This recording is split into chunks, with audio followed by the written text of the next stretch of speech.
বিদ্রোহী নারী ফুটবলারদের নিয়ে ভাবছেন না কোচ পিটার ব্যাটলার। ক্যাম্পে থাকা বাকি ফুটবলারদের নিয়ে সামনের দিকে এগিয়ে যেতে চান। অনূর্ধ্ব-20 দলের ফুটবলাররা ফিরলে দারুণ একটি দল গঠন করার ব্যাপারে আত্মবিশ্বাসী এই কোচ।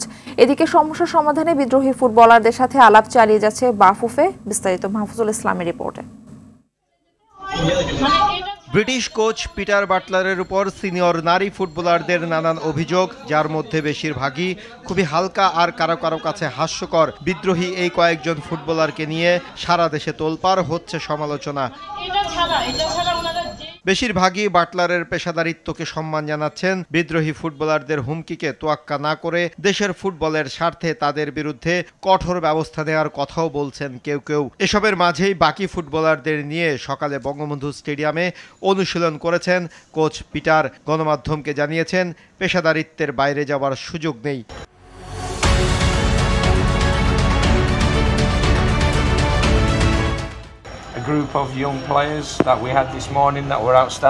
জাতীয় দলের তরুণ ফুটবলারদের নিয়ে সকালে দারুণ এক সেশন হয়েছে। বাকি ফুটবলারদের নিয়ে আমার ধারণা নেই, আমি তাদের বিষয়ে কথা বলতেও আগ্রহী নই। আমি আমার পেশাদারিত্ব ও সততা নিয়ে কাজ করে যেতে চাই। অনূর্ধ্ব-20 দলের বাকি ফুটবলাররা ক্যাম্পে জয়েন করে অনুশীলনে যোগ দেবে। আমি তাদের নিয়েই পেশাদারিত্বের সাথে এগিয়ে যেতে চাই। আমার বিশ্বাস তারা দেশকে তাদের সেরাটা দিবে।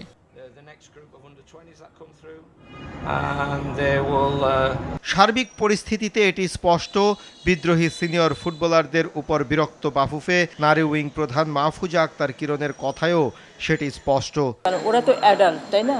ওরা অ্যাডাল্ট, যে কোনো জিনিস সিদ্ধান্ত নেওয়ার ক্ষমতা ওদের আছে, ওরা নিতে পারে, সেখানে তো আমরা কিছু বলতে পারি না।